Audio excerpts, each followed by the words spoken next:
ქალები პოლიტიკაში. ეს არის ჩვენი დღევანდელი თემა. რა გადაწყვეტილება მიიყვანა ისინი პოლიტიკამდე და სწორედ აი ამ თემასთან დაკავშირებით ჩვენი პირველი სტუმარი გვერდდება ღია ეთერში. თამარედი შერაშვილი, ამჟამად ის გახლავთ პარტია ლელო საქართველოსთვის სის პროპორციულ სიაში გახლავთ ის, ხოლო როგორ მივიდა ერთ-ერთი ესეთი აქტიური სამოქალაქო აქტივისტი ამ გადაწყვეტილებამდე, ამის შესახებ თვითონ გვიამბობს ქალბატონო თამარ, მოგესალმებით, მადლობა გადაცემაში სტუმრობისათვის. რატომ გადაწყვიტეთ, რომ მოახლოებული თვითმმართველობის არჩევნებისათვის ჩართულიყავით ესეთ პოლიტიკურ, ასე ვთქვათ, თემატიკაში და განსაკუთრებით საარჩევნოდ ყველამ კარგად ვიცით, როგორი აქტიურია ხოლმე ზოგადად პოლიტიკა და აი ამ აქტივობებში თქვენი თავი დაგვანახეთ, რატომ ჩაერთეთ?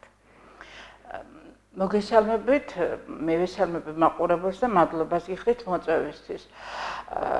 ქალები მიხარია რომ გააქტიურდნენ ჟამიდან ჟამამდე უფრო მეტი ქალი გამოდის ასპარეზზე და ამას აქვს თავისი მიზეზი.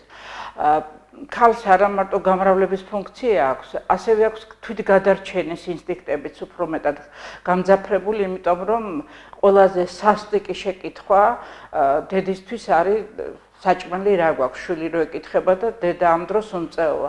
სწორედ აი ამ კითხვამ გადახვეწა ქალების უმრავლესობა საზღვარგარეთ და დღეს ემიგრაციაში არიან და ენატრებათ თავის სამშობლო და ოჯახი.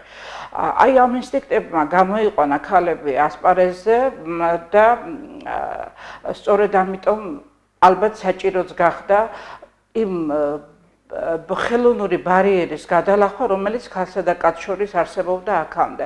ანუ კოტირების შემოღება. თვითონ კოტირების შემოღებით სახელმწიფო აღიარა, რომ ქალი ერთგვარად დისკრიმინაციულ მდგომარეობაში იყო.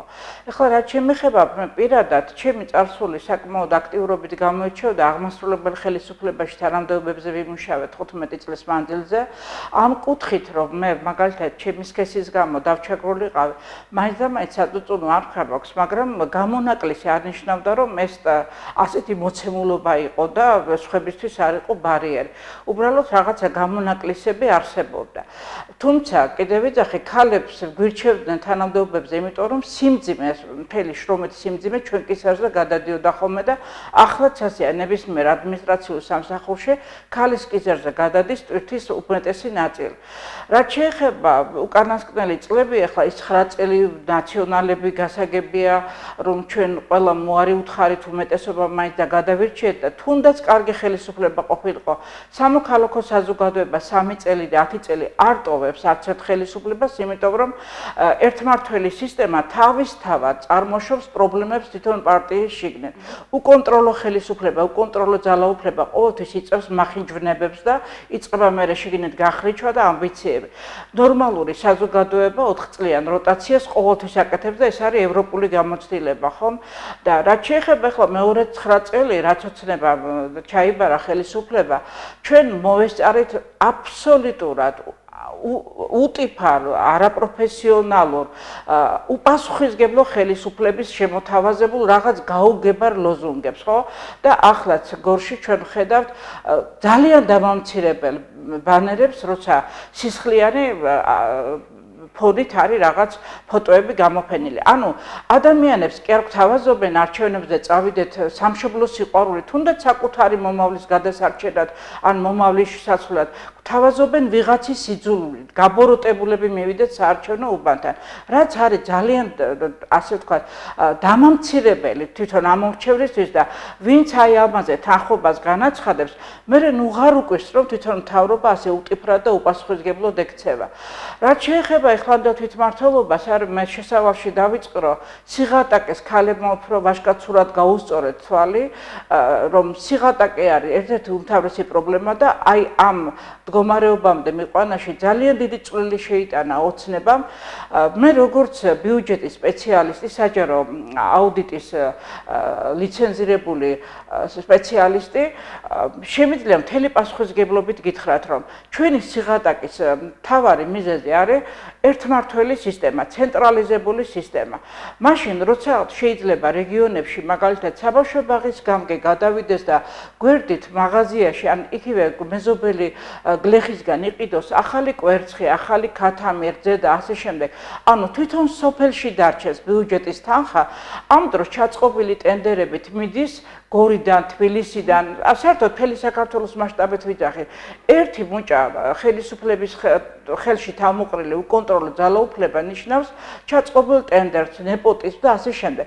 ანუ კლეპტოკრატიული მართლობა ქურდების მართლობა არის პირდაპირ აი ამისი ადეკვატური ფორმულირება იწვევს ჩვენს სიღატაკეს, იმიტომ რომ ეკონომიკა ნიშნავს რას? შიდა პროდუქტი, მატერიალური დოვლათი, ბევრი იქნება თუ ცოტა უნდა გადანაწილდეს ყველაზე. და იმის გამო, რომ ცენტრში ძალაუფლებას ვერ უშვებეხეს, ანუ ცენტრში ხდება კონსოლიდაცია ფულის, ძალაუფლების, ქონების, არა, სწორედ ამიტომ ცარიელდება რეგიონები, ისინი იგებენ თქვათ ტელევიზიიდან ჟურნალისტების წყალობით, რომ გაუყიდეს საძოვარი, ჟურნალისტების წყალობით ვიგებთ როგორ გავქურდეს და ასე შემდეგ. თუმცა იმის გამო, რომ სწორად არ ესმით ამ სისტემის სიმახინჯე, ზოგჯერ ჟურნალისტებზე იყრიან ხოლმე ჯარს, მაგრამ ჟურნალისტები არიან ზუსტად ის ღია ფანჯარა, რომელიც ჩვენი სიღატაკის მიზეზს გვაჩვენებს სწორად და ამიტომ თვითმმართველობა არის ანტიკორუფციული სისტემა, რომელიც არჩევნებზეც მედივართ ახლა და რატომ ავირჩიელელო, აქვე გიპასუხებთ, აი ამ თვითმმართველობის კოდექსის ავტორები არიან ლელოში თავმოყრილი, ლელოშია პოლიტიკური ნება, რომ რაიონებს ყველას თავისი წილი ბიუჯეტი მიისცე და დამოუკიდებლად, მაგალითად, სოფელში წყალს გაიყვანენ თუ გაზ გორიდან კი არ გადაწყდეს ან თბილისიდან თვითონ სოფელმა გადაწყვიტოს თავისი ბიუჯეტით რისი გაკეთება უნდათ დაასაქმონ ადგილობრივები და არა მოგებული ტენდერით მივიდეს ვინმე და თვითონ მოგებული ტენდერის პატრონმა გააკეთოს ესა თუ ის სამუშაო აი ეს არის თვითმმართველობა ჩემი ფული უნდა გავკარგო მე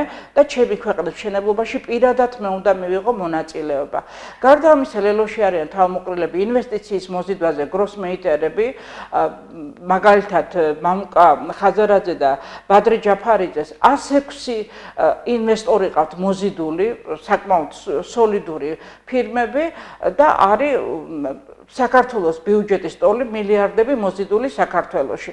ხო, ამიტომ ამ ინვესტიციების მოზიდვის ნიშნსაც მე ძალიან დიდ რესურსად მივიჩნევ იმ დროს მით უმეტეს როცა ინვესტორები უკან მოუხედავად გარბიან აქედან. ამიტომ მინდოდა თუ არ მინდოდა, მე იძულებული გავხდი პოლიტიკურად გავაქტიურებულიყავი ზუსტად იმიტომ რომ სიღარიბე არის სამარცხვინო და ჩვენ იმას კი უნდა ვითხოვდეთ სოციალური დახმარების სიაში როგორ მე მოხდეთ.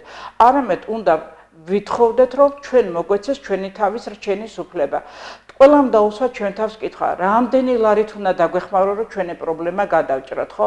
პირიქით, ჩვენ უნდა შეგვეძლოს ჩვენი შრომით და უნარით ვიჩინოთ ჩვენი თავი და ჩვენ ყველას გვახსოვს ოთარაანთ ქვრივი, რომელიც მათხოვარს კიდე ეხმარებოდა, მაგრამ თან ლანძღავდა, რატომ? მათხოვრობა როგორი ძვირფასი ძღვენიც არ უნდა გიწყალობონ, მაინც მათხოვრობაა და უთავმოყვარეობასთან არის ასოცირებული და უთავმოყვარეო ხალხი კიდე ღირსეულ ქვეყანას ვერ ქმნის.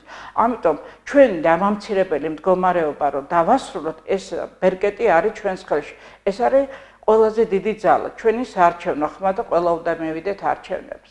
დიახ, ქალბატონო თამარ თქვენ ახსენეთ თუ რატომ აირჩიეთ ლელო. მნიშვნელოვანია რას აპირებთ თქვენ იმ შემთხვევაში, რისი ალბათობაც ძალიან დიდია, თუ თქვენ მოხდებით გორის მუნიციპალიტეტის საკრებულოში. ჯერ ამაზე რომ მიპასუხოთ, შემდეგ თვითმმართველობასთან დაკავშირებით კიდევ ერთი კითხვა მექნება თვითმმართველი ქალაქის გორის როგორც თვითმმართველი ქალაქის შესახებ, თუმცა მანამდე უპასუხოთ იმ კითხვას, თუ რას გააკეთებთ საკრებულოში, რაზე იქნებით ორიენტირებული. მაგალითად, თქვენ როგორც ამდენწლიანი გამოცდილებით შესული ეკონომისტი, უფრო მეტ ყურადღებას ხომ არ მიაქცევთ დაუშვათ ადგილობრივ ბიუჯეტს, როგორ უნდა დაიგეგმოს ის.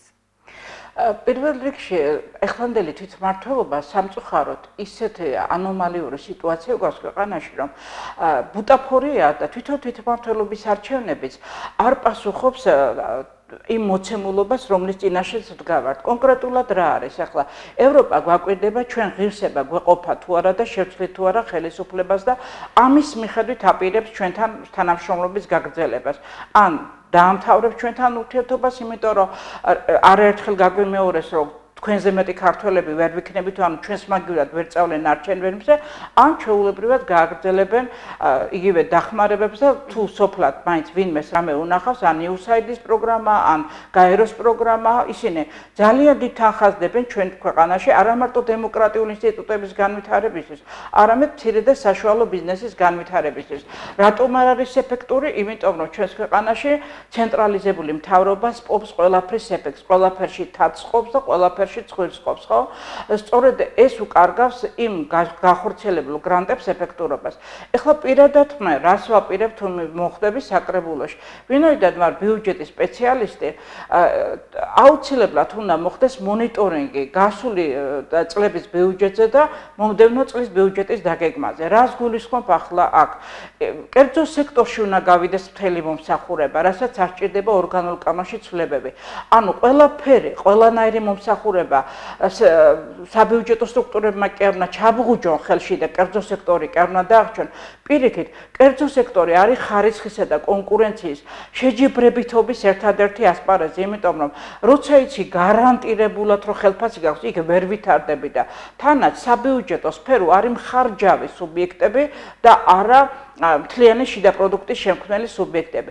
ამიტომ მომსახურება რო გავა ყველგან კერძო სექტორში, იგივე გამწვანების პროგრამები და კერძო შეპესისაც შეიძლება მონაწილეობის მიღება დასუფთავებაზე, კერძო შეპესისაც მიეცემა მონაწილეობის მიღების უფლება. შესაბამისად, აქტივისტები საბიუჯეტო სფეროში შექმნილი ასეთი სამსახურებებში ვეღარ დასაქმდება. აი სხვა ქვეყნების მაგალითზე რომ ვთქვათ, ქალბატონო თამარ, ძალიან საინტერესოა ეს არაერთხელ ვთქვამთ ჩვენს რესპონდენტებს, რომ მსგავსი ასე ვთქვათ პრაქტიკა ძალიან კარგი იქნებოდა ჩვენი მუნიციპალიტეტისთვის. აი სხვა ქვეყნებმა სად გამოიყენეს აი ეს პრაქტიკა და როგორი შედეგი ჰქონდათ, იმიტომ რომ კი, რასაც ვამბობთ, თუნდაც ის რომ აიპები არის ძალიან ბევრი და გადავსებულია თანამშრომლებით, არაერთხელ ვთქვამთ ეს ყველაფერი ჩვენს ეთერში ესე ვთქვათ ხელისუფლების ოპონენტებს, თუმცა არის თუ არა უკეთესი პრაქტიკა, გამოიყენა თუ არა უკვე რომელიმე ქვეყანამ, როგორ მიაწოდა სერვისი თავის ნებისმიერი მუნიციპალიტეტის მოსახლეობას, ეს არის ძალიან მნიშვნელოვანი. აი რომელი ქვეყნები შეგვიძლია რომ ამ მხრივ მოვიყვანოთ მაგალითად? კი ბატონო, 90-იანი წლებიდან ჩვენ მიერთებული ვართ თვითმმართველობის ქარტიას და რას ნიშნავს ევროპა? იცით, ზუსტად აი აქედან და ასოცირების ხელშეკრულებიდან და ბას რომ მოვაწეროთ ხელი, ევროპა აიძულებს ადგილობრივ მთავრობას, რომ ზუსტად ის ნორმატივები შემოიღოს, რითიც განვითარდა ევროპა. მთელი ევროპა ამაზე ასოცირებული. საბიუჯეტო სექტორში არის უმცირესი შტატი, ანუ ერთადერთი მომსახურების ხარისხის შესაბამის კრიტერიუმებს დებს ადგილობრივი ადმინისტრაცია. დანარჩენი ყველაფერი უნდა გააკეთოს კერძო სექტორმა. მაგალითად, იგივე ვთქვათ, სკოლაში როგორი უნდა იყოს პროგრამა, ხო, განათლების პროგრამა. დანარჩენი შეჯიბრებითობის პრინციპი რას ნიშნავს? ყველა ბავშვს აქვს ვაუჩერი, უნდა კერძო სექტორში წავა და უნდა საჯარო სექტორში და ეს შეჯიბრებითობის პრინციპი უკვე აიძულებს ყველა სკოლას, რომ სტანდარტი გაზარდოს, მომსახურების ხარისხი გაზარდოს. ანალოგიურია საბავშვო ბაღებში. დებს მომსახურების სტანდარტს, ბავშვს აქვს ვაუჩერი და აბსოლუტურად ყველა კერძო ბაღი თუ საჯარო სექტორის მუნიციპალიტეტის ბაღები არიან ჯანსაღ კონკურენციაში ერთმანეთთან, როგორ გაზარდონ მომსახურების ხარისხი. აქ კიდევ საჯარო სექტორში სკოლა მაგალითად დამოუკიდებლად ვერ წავა და ქაღალდს ვერ იყიდეს, არამც თუ რაღაც დამოუკიდებლად განახორციელოს, ქაღალდს ვერ იყიდეს რომელიმე მაღაზიაში. ყველაფერი ცენტრალიზებულად ხდება, გაერთიანებულია ლოტები იმისთვის, რომ ჩაიწყოს ადვილად, არა? და სწორედ ამიტომ მე ევროპულ გამოცდილებაზე ვლაპარაკობ. აი ახლა მაგალითად გორში რო შემოვიდა ეს ახალი ეკოლოგიურად სუფთა ავტობუსები, ეგეც ევროპასთან ხელმოწერილი დოკუმენტის საფუძველზე შემოვიდა, რომ მთელი მსოფლიო ეკოლოგიაზე ზრუნავს და აიძულა საქართველოს, რომ ეკოლოგიურად სუფთა ავტობუსები, როგორც პირველი გადადგმული ნაბიჯი ეკოლოგიის გაჯანსაღებისკენ, თბილისი იყო თუ ქალაქები, აი ეს გაეკეთებინა. ეს არის ევროპა და სწორედ ამის დაკარგვა არ გვინდა ჩვენ, რომ აი ეს თუნდაც იძულებით ნაბიჯები, რომელსაც ადგმევინებენ ხელშეკრულებიდან გამომდინარე, რაზეც ხელი მოაწერეს თვითონ არა, რომ ევროპულად მოექცნენ საკუთარ მოსახლეობას. აი ამის დათმობა არ გვინდა და ამიტომ აქტიურობთ. რა არის ევროპაში მთავარი ღირებულება და საიდან შეიქმნა ეს სიმდიდრე? ადამიანია მთავარი ღირებულება და სახელმწიფო ემსახურება ადამიანს. ჩვენთან კიდევ ადამიანი იქცა აბსოლუტურად ბუტაფორიად სახელმწიფოს აქსესუარად იქცა ადამიანი და ამას იმის გამო რომ ჩვენ ყველას გვითქვამენ პოტენციურ ბოროტმოქმედად, პოტენციურ დამნაშავედ, ამას ადასტურებს გასულ კვირაში გამოქვეყნებული ეს ჩანაწერების ფაქტები. ანუ ადამიანის ღირსების პროვოცირებას კი არ აკეთებენ, ადამიანს განიხილავენ როგორც რაღაც ხელის შემშლელ ფაქტორს და სწორედ ამის გამო არის რომ ყველას გაუჩნდა ნიჰილიზმი და საკუთარი თავის პატივისცემა და საკუთარი თავის რწმენა დააკარგენეს. ხლა ხეს რო ეძახო გახმებაო, ესე დაემართა უმრავლესობას ჩვენს ქვეყანაში, იმიტომ რომ მუდმივად ზემოდან დასქერის სახელმწიფო ადამიანს. სინამდვილეში სახელმწიფოს ვქირავთ ჩვენ, რომ მოგვემსახუროს და არ შეიძლება მაგალითად სახლში დამლაგებელი მოიყვანო და იმან ცოცხი გერტყას თავში, ხო, იმიტომ რომ შენ თავი ვერ დაიჭირა სწორად. ზუსტად ასეა, მე დამლაგებლის პროფესიას არ ვაყენებ შეურაცხყოფას. უბრალოდ დამოკიდებულება ასეთი, რომ ვქირავობ, უნდა მომემსახურო და თავში არ უნდა მერტყა და შეურაცხყოფა არ უნდა მაყენო, ხო?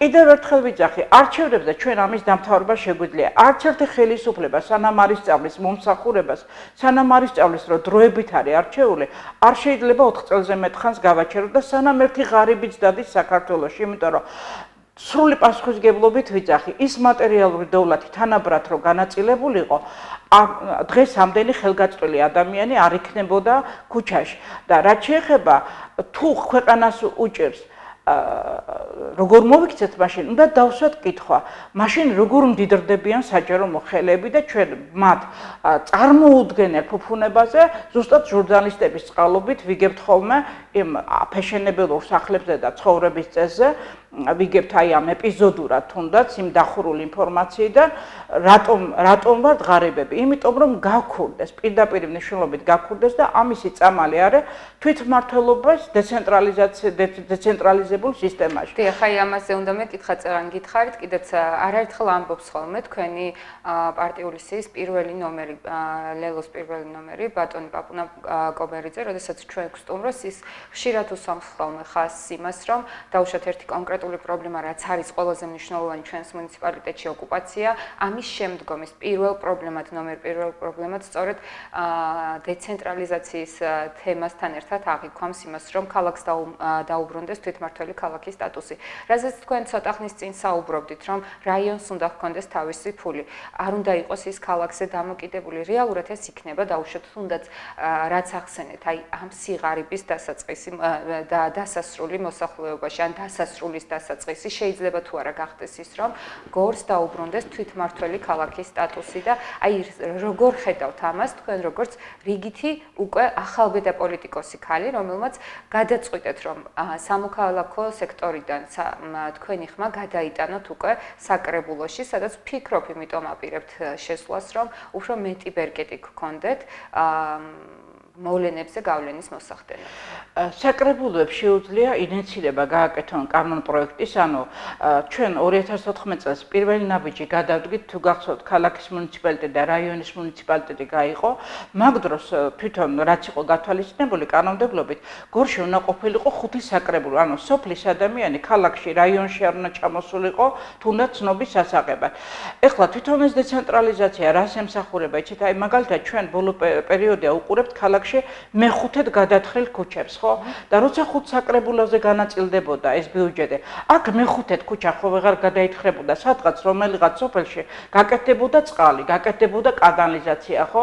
სწორედ ამას ნიშნავს ცენტრალიზებული სისტემის სიმახინჯე, იმიტომ რომ პოციუნკინის სოფლები რემონტდება, თვალის დასანახად რაღაც ქუჩები, ფასადები რემონტდება და სინამდვილეში იქ სადაც თვალით თვალშისაცემი არ არის პრობლემა, ის ხალხი დავიწყებულია. სწორედ ამიტომ გაუდაბურდა სოფლები, დაიცალა რაიონები და დღეს ეხლა 21 საუკუნის ახალგაზრდას როგორ გინდა აიძულო კანალიზაცია არ კონდეს და იმ სოფელში გაჩერდეს, ხო? ზუსტად ამის წამალია თვითმმართველობის დეცენტრალიზაცია, რომ ყველა საკრებულოს და შემდეგ აი ევროპულ გამოცდილებაზე ვლაპარაკობდი. თემებს აქვთ უკვე 10,000, 15,000 კაციან თემებს აქვთ საკუთარი ბიუჯეტი. ეს ბიუჯეტი რომ ასეთ რაოდენობის ერთეულებზე გადანაწილდება, როგორ ფიქრობთ ახლა მაგალითად ჩაწყობა ამდენ 64 რაიონთან და 1020 საკრებულოსთან უფრო ადვილია თუ ერთ ეკონომიკის სამინისტროში. ჩაწყობა ადვილია მიხვალ ეკონომიკის სამინისტროში ჩააწყე რაც გინდა, ხო? სად 1060 ერთეულზე გადანაწილებული ბიუჯეტი ქონება და ასე შემდეგ. სწორედ ამიტომ აი ამის გაშვება არ უნდა ხელიდან და ცენტრში ვინც არიან თავმოყრილი ან მათთან აფილირებული, მათთან შეზრდილი ბიზნესი, ისინი მდიდრდებიან და დანარჩენი ხალხიც რეალიტეტებს ილოკავს და თუ თანაც იმას ეუბნებიან, რომ ხმა მოგვეცი რომ ჩაქვსვათ დასახმარებელთა სიაში, აი უტიფრობა, ცინიზმი ამაზე შორს ახო არ მოდის, მე რომ გაგამათხოვრე და 20 ლარი ან 50 ლარი მოგცე, კიდე ხმა მომეცი რომ ეს მათხოვრობა კი არ დაასრულო, მუდმივად აი ამ სტატუსით დარჩე, ხო? ამიტომ ეს არის უბრალოდ უკვე ღირსების საკითხი და ჩვენ რა უნდა გავაკეთოთ ახლა საკრებულოებმა? შეგვიძლია გაშევქნათ საკრებულოთა ასოციაცია და ინიცირება გავაკეთოთ. ანუ ის პროექტი რაც გააჩერა ირაკლი კობახიძემ 2016 წელს დაუბრუნოთ საწყის სიტუაციას, საიდანაც გვპირდებოდნენ რომ 2012 წელს აი ასე განმავითარებთ თვითმმართველობასა და ჩვენ შეგვიძლია სამსახურები გავიტანოთ ბიუჯეტის გარეთ და კონკურენცია გავსართოთ ყოველგვარი საკანონმდებლო ინიციატივის გარეშე, ანუ სოფლებში, ადგილებზე დატრიალდეს ბიუჯეტის ფული და რაც შეეხება თვითმმართველობის სტატუსს, ქალაქსაც დაუბრუნდება თვითმმართველი ერთეულის სტატუსი და ეს არ არის საკმარისი, გორში მინიმუმ 5 საკრებულო უნდა განთავსდეს და წარმოიდგინეთ ახლა მაგალითად შინდისის საკრებულო, ხო, სადაც იქნება ადმინისტრაციული ერთეული, იქნება საჯარო რეესტრი, იქნება უკვე საბანკო ფილიალები და ასე შემდეგ, იქ ხალხი ხო დამაგრდება, არა, ბუნებრივია, ხო? ადგილებრივი სერვისები ქალაქში კი აღარ დაჭირდება ჩამოსვლა, გადავა უკვე ცენტრებში. შემდეგ შინდისის საკრებულოც უნდა დაიშალოს კიდე და აი ასე 10,000, 15,000 კაციან თემებამდე უნდა დავიდეს ბიუჯეტის თანხა და ყველა მთლიანი შიდა დოვლათი, რაც იქნება. ცოტა იქნება თუ ბევრი იქნება, იმ 10,000 კაცმა უნდა გადაწყვიტოს რა უნდა და არა თბილისში უნდა რომელიღაც კაბინეტში გადაწყდეს, რომ აღირსონ წყალი თუ არ აღირსონ. ან დაპირდნენ და ნახევარი გაუკეთონ და ბოლომდე არ მიიყვანონ. ეს ყველაფერი ჩვენ ხედავთ ხოლმე, რომ ინფრასტრუქტურული პროექტები სწორედ ასეთი სამუშაო გეგმით კი არ მიმდინარეობს, საარჩევნო კამპანიის წინ აქტიურდება, ხო და რამდენჯერ უნდა მოვატყუებინოთ თავი, არა, ღირსების საკითხია, ხო? ამიტომ ვინც ერთხელ მოგატყუა, მე ძალიან ხშირად ვამბობ ხოლმე, ძველი ბერძნები ვირსასხამდნენ ხოლმე, ძალიან ძველ ბერძნულ პოეზიაში ვირს დიდი ხოტბა დიდება ქონდა, რატომ? ვირი რომიდის გზაზე ერთხელ რო ფეხი ჩაუვარდება, მეორედ რომ უკლა იქ ვეღარ გაატარებ, ხო? და ერთ და იგივე პარტიას რამდენჯერ გინდა მოატყუებინო თავი, ხო? ამიტომ ყველა უბედურების სათავე არის ჩვენი შეფასება მოვლენებისადმი, ცოტა ხანი, ცოტა თავს ძალა დავატანოთ, კარგად დავფიქრდეთ და ერთხელ და სამუდამოდ ვთქვათ, სიღატაკე არ არის ჩვენთვის განაჩენი, არ არის ჩვენი ცხოვრების, ეს არის თავსმოხვეული უბედურება და ჩვენ შეგვიძლია ნამდვილად მთელი წმენით გეუბნებით, მთელი პასუხისგებლობით გეუბნებით, რომ ამ უბედურების დამთავრება შეგვიძლია. ორი არჩევნებია საკმარისი. ეხლა ხმა არ მივცეთ ოცნებას და მრავალპარტიული არჩევნები ზუსტად რას ნიშნავს? გადანაწილდეს ძალაუფლება. ჯერ მარტო წარმოიდგინეთ ერთ დიდ პარტიას რომ მისცემთ მთელ ძალაუფლებას, ის უფრო ადვილად გაგსრიცავ თუ პარტიებზე პატარ-პატარა ულუფებად გადანაწილებული ძალაუფლება, რომლებიც ერთმანეთს ეჯიბრებიან, რომ ჩვენ მოგვაწონონ თავი. ელემენტარული, პრაქტიკული მიდგომის საკითხია. ამიტომ გთხოვთ, თქვენ დასაკლავდანავს, ნუ გადასცევთ იმას, ვინც ორჯერ კი არა, სამჯერ დაგამცირათ უკვე და ასეთ გამოუვალ სიტუაციაში ჩაგაგდოთ. ხსნა არის ჩვენ ხელში. ნუ ველოდებით მესიებს ღმერთებს. თავმოყარეობა არის რა, მე ჩემი ხელით, ჩემი შრომით ვარჩინო ჩემი თავი და არა ხელგაწვრილი ვიყო. თუნდაც კარგი სამათხოვრო ლუკმა დამიდონ იმ გაწვრილ ხელზე. მაინც მათხოვრის სტატუსი მექნება. შევქმნათ ღირსეული ქვეყანა ჩვენი შვილებისთვის. აი ეს არის ჩემი სათხოვარი. ძალიან დიდი მადლობა ქალბატონო თამარი მისაცის რომ მოგწანდით, გაგვიზიარეთ თქვენი ხედვა, საინტერესოა რას ფიქრობენ სხვა პოლიტიკოსი ქალები იმის შესახებ თუ როგორ შეიძლება რომ შევცვალოთ ჩვენი ყოფა უკეთესობისაკენ, სწორედ ამისთვის არის განკუთვნილი თუნდაც ყველა არჩევნები, რომ როგორც არ უნდა კმაყოფილი იყოს ადამიანი, უნდა სიახლე, უნდა წინწასვლა და იმედია, რომ ქვეყნის სასიკეთო გადაწყვეტილებას მიიღებს ყველა ამორჩეველი, რომელიც მივა ძალიან მალე სულ რაღაც 2 კვირა დარჩა საარჩევნო ყუთთან თავისი არჩევანის გასაკეთებლად. კიდევ ერთხელ მადლობას გიხდით და დაგემშვიდობებით ნახვამდის. მადლობას გიხდით კიდევ ერთხელ წარმატებები თქვენს. მადლობა.